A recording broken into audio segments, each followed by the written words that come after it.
The most important part of anyone's life is eating. Likewise, in McTyeire, hall life centers around dinner. At dinner, students have a chance to converse with their friends in their target language, speak with language professors, and generally have a good time.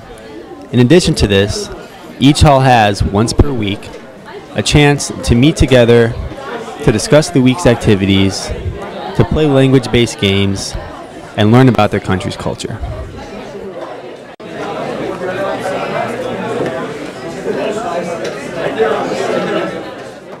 It's a formalized undoing of the cultural shock problem. If cultural shock happens because you come to a brand new place where you have to sort of figure out, what's my identity here? Who am I here? How do I fit in a way that makes sense so that I can continue to be the person I was at my hometown without giving up any of that?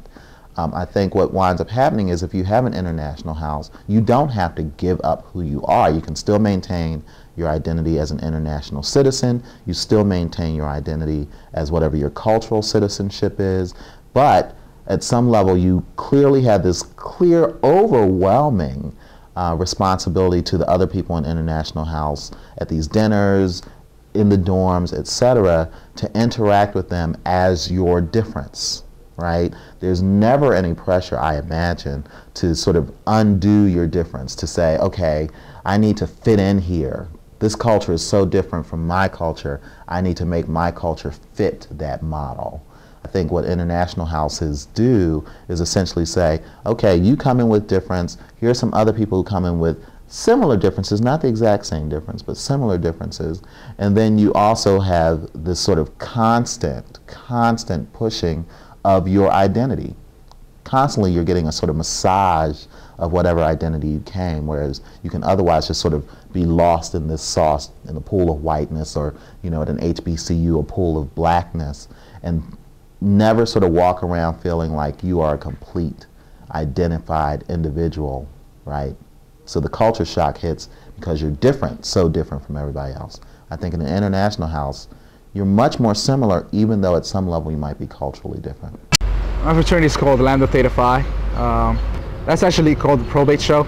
I don't know if you guys are familiar with that, but it's basically a show that we put up in which we basically tell the university that we're basically in the fraternity. It's like a coming out show.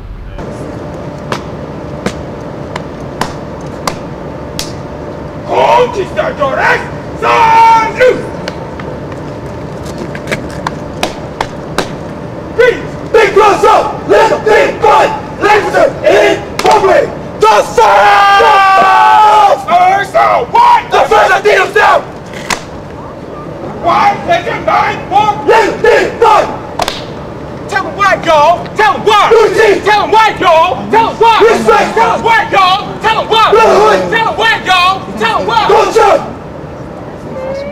I actually have a couple of friends that are sophomores right now that are living there, but I actually attended Fiesta Latina, and I mean I got a lot of fun, and I heard of all this stuff that McTyeire does and all the events that they sponsor and everything like that. And I mean, I'm Ecuadorian from my background, and I would like to actually participate in all that and help out in whatever I can. I mean, I speak fluent Spanish.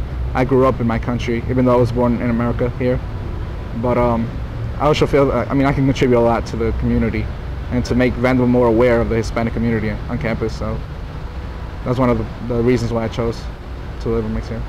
Well, when I decided to study abroad, McTyeire had a big influence in that decision because I was already pretty comfortable speaking. I mean, we speak every night here at dinner, and so I was already comfortable speaking in informal situations in Spanish and just talking about my day. So I wasn't as scared as a lot of the other students that I went with from other universities that had never really been in any situations where they had to use their Spanish. They just learned it in the classroom. And so then when I got to Chile, which is where I went, my host family said they could really tell a difference in my speaking ability. But now, as I've come back from studying abroad, it's really helped me because I think that I gained so much while I was there in terms of language, and just not using it every day, I know that I would have just lost it completely. Yeah, another thing, multiculturalism. I'm kind of glad that I live on the Spanish hall, although I'm German. I'm here for the German table, because I think the halls here are a little isolated, and it helps to mix them up. So I'm glad I know a lot of people from the Spanish Hall and from all, as a matter of fact, from all halls. So that's what I liked, I think, best about my living situation here. ਨੀਮੀਆਂ ਤੋਂ ਕੁਝ ਚੀਰ ਪਾ ਕੇ ਰੱਖ ਲੈ ਪੱਲੇ ਵਿੱਚ ਮੁਖੜਾ ਲੁਕਾ ਕੇ ਰੱਖ ਲੈ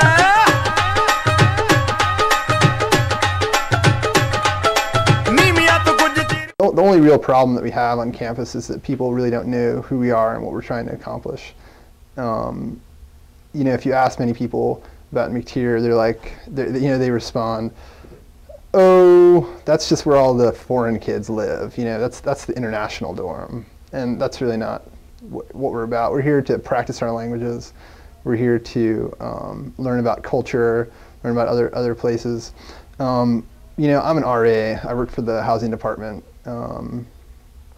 Office of Housing and Residential Education, and part of our mission is also to increase diversity and multicultural awareness on campus. Each semester, each dorm has to fulfill, each RA team has to fulfill at least one diversity program requirement.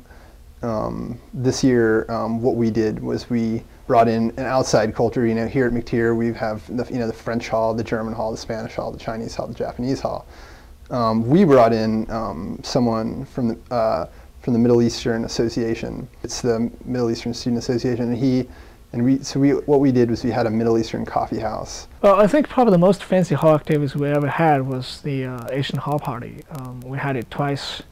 Unfortunately, we didn't have it this year because didn't have much people determined to contribute that much time into it, because it is a lot of work for small halls.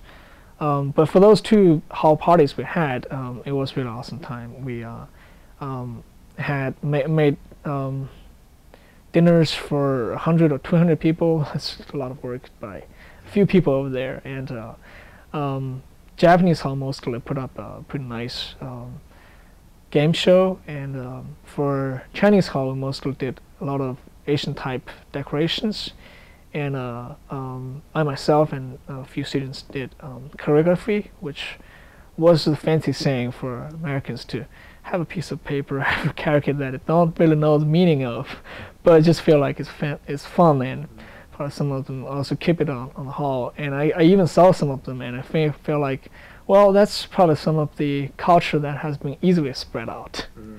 Yeah, I think the professors take an interest in a dorm, because usually on Thursday night, that's our good or nicer night for dinner. The food's a little better. We have white tablecloths, but yeah, that's the night when various professors from the different departments come in, and you won't only get Spanish or Portuguese or French professors, you'll get just professors that happen to be a Spanish speaker, or that speak Italian, or that speak Portuguese. So I think they do take an interest. There's a group of them, I'd say like 10 or so, that come pretty much every week. Every Thursdays, we unite around the table, we dine, and we try to speak in Portuguese.